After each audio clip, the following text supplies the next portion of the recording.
Sahabalar surap kaldı. Жылқыныкычы dedi. Attın zeketiçi dedi ya Resulallah. Kança? Жана тебелейби деген суроо берди.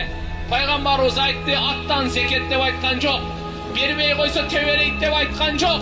Жылкы жаныбар өзүнүн кожоюнун тебелебейт экен. Тебелебейт экен. Эмне кылат экен анан? Пайгамбарыбыз айтты, "Эл-хайлу саласатун." Жылкы үчкө бөлүнөт dedi. Визрун күнөө, сидрун карда, ажрун сооп. Жылкы 3 түргө бөлүнөт экен туугандар.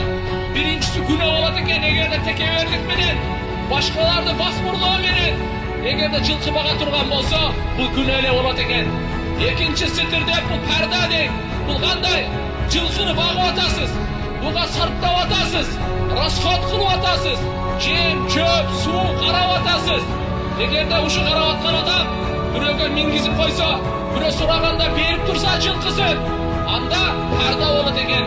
Bu dünyadan çakırçılıktan parda, ahirette dozoktun otunan parda deyip. Anda soğuğun uğualımız, anda soğuğun uğualımız, anda her bir tam cemge, her bir çöpke, her bir tamçı susuna sizge soğup жазылат экен туğan.